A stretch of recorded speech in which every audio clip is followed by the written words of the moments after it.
Dear Patriots, before the news starts, please subscribe to our patriotic channel by clicking the subscribe button. Give us a thumbs up to this video. Don't forget to leave your opinion below in the comments section. Share the news on Facebook and Twitter so you friends see it. Thank you. Podesta threatens to hit Tucker Carlson with a cease and desist. He strikes back in a brilliant way. Tony Podesta threatened to sue Tucker Carlson for reporting things that he didn't like. However, Tucker Carlson hit him back hard. To date, Tony Podesta resigned as head of his company. His excuse? Us. That's right. He blamed us. In his parting statement, Podesta said this, quote, "It is impossible to run a public affairs firm by Fox News and the right-wing media," said Carlson.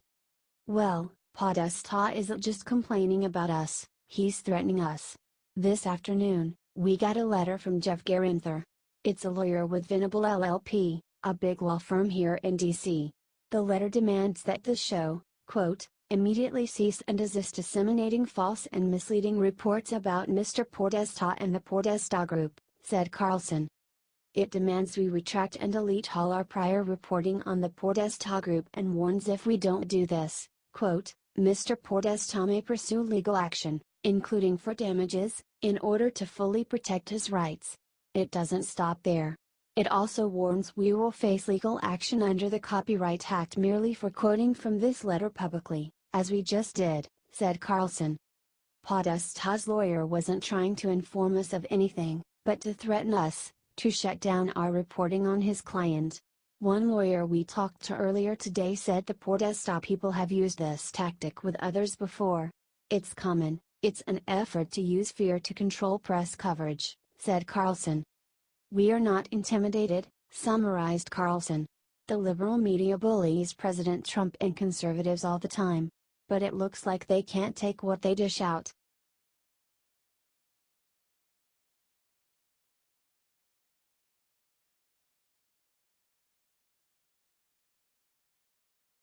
Planned Parenthood makes abortion campaign aimed specially at black people. It's disgusting.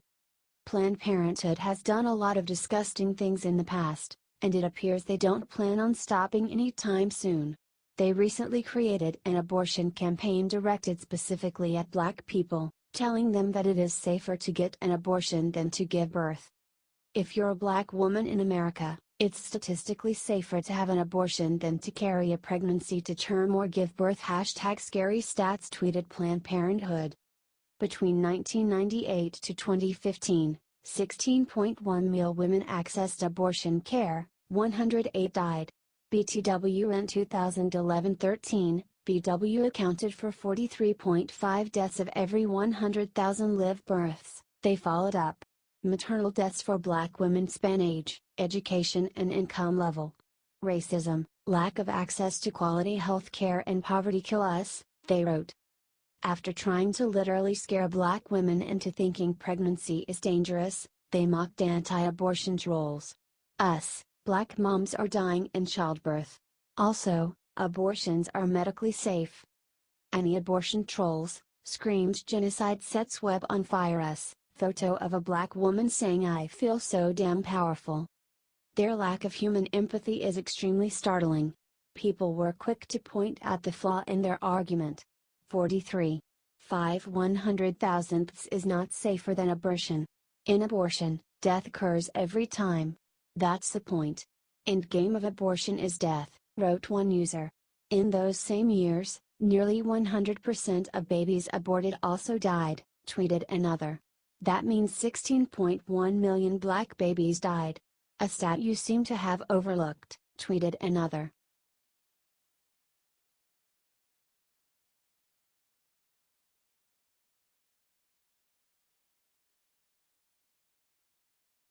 MSNBC lib says it's alarming young whites aren't as anti-Trump as he wants them to be. Liberals still cannot accept the fact that more than 60 million voters chose Republican Donald Trump over Democrat Hillary Clinton in the 2016 election, thinking that voting for a change agent like Trump over an establishment crook like Hillary is somehow unthinkable. They clearly have not learned from their mistake, as evidenced by a left-wing commentator named Jonathan Capehart going on MSNBC and voicing his frustration that a recent survey shows that young white people are not as anti-Trump as he expected them to be. Said Capehart sarcastically, while introducing the topic of the surprising to him survey, "Surely, the forward-thinking millennial generation will deliver us from the sins of their elders. But the survey results, with the app titled The Woke Generation?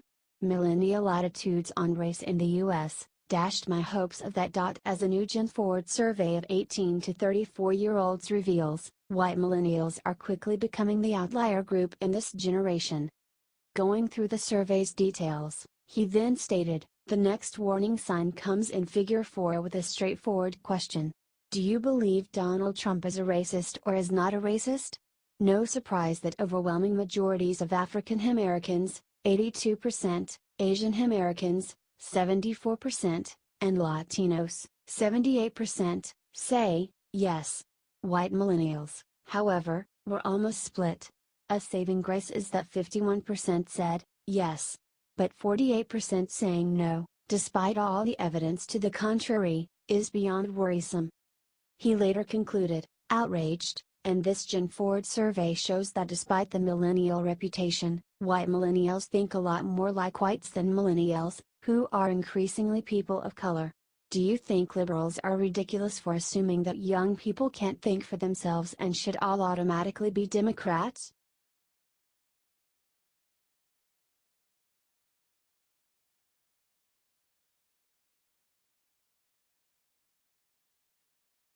MSNBC scolds white people for not knowing history after John Kelly's Civil War comments. The media has been blowing comments made by General John Kelly out of proportion. Kelly said that the Civil War was the result of compromises. This is true. But liberals felt like he was ignoring that the war was about slavery. MSNBC's Roland Martin took this further. He attacked all white people for what Kelly said. "I'm not going to allow 4 stars stuck on stupid to simply go on. Here's a man who's utterly clueless. For him to say, well, we could have compromised, really? We did compromise. It was a thing called United States Constitution, and you know what that said? If you're black, you're 3/5 of a human," said Martin. This is how we normalize white supremacy. Then to say, well, we don't have an appreciation of history. I love this whole deal about how, he was an honorable man. Really? There were abolitionists during that particular period who did not believe in slavery. Don't call them men of their time. He then attacked all people who are white.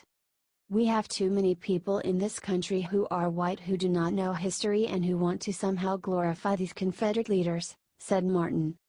I'm telling you right now, they ain't my founding fathers, and they're not my leaders. We need to have real history. Not his story. And I will say to John Kelly, shame on you. And also, you owe Congresswoman Wilson an apology for lying. Don't you talk about honor and sacred and how we treat women when you lie to the American people, and you're not man enough to admit it, he said. How do they get away with this racist trash?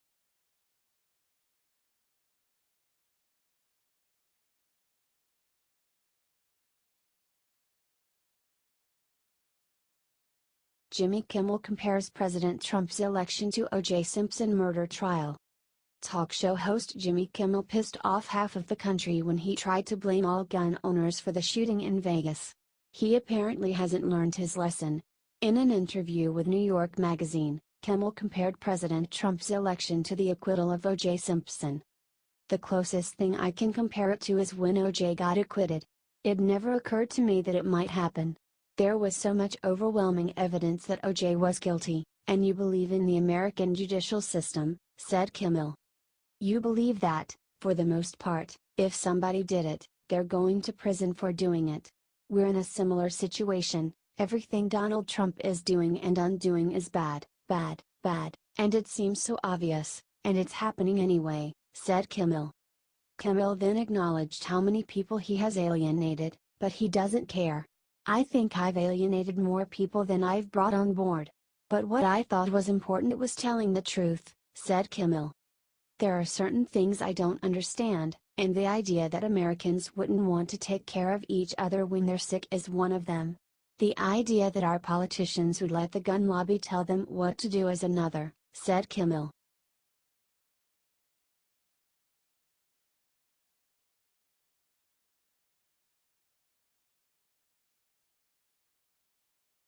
Ben Ferguson crushes CNN idiots for lying about John Kelly's Civil War comments. General John Kelly made a controversial statement about the Civil War that made liberals' heads explode. Started Kelly. 500 years later, it's inconceivable to me that you would take what we think now and apply it back then. I think it's just very, very dangerous. I think it shows you just how much of a lack of appreciation of history and what history is. I would tell you that Robert E. Lee was an honorable man. He was a man that gave up his country to fight for his state, which 150 years ago was more important than country, continued Kelly. It was always loyalty to state first back in those days. Now it's different today. But the lack of inability to compromise led to the Civil War, and men and women of good faith on both sides made their stand where their conscience had them make their stand, said Kelly. That final sentence pissed them off the most. People all over the media have insulting Kelly and that there is no compromise when it comes to slavery and saying he is emboldening white supremacists. However, conservative commenter Ben Ferguson went on CNN and shut them down. You had 750,000 people die. It's very obvious in the Civil War there was not compromise. There were a lot of people that said, I'm going to stick with my state. There was a lack of a compromise on slavery, it was a lack of a compromise on taxes, a lack of a compromise on representation, explained Ferguson. It shouldn't always be controversial to have a conversation about history. It scares me in this country now that we can't even discuss the Civil War without someone screaming that this is racially insensitive or, that's not exactly what you should be talking about, said Ferguson. Do you think he's right?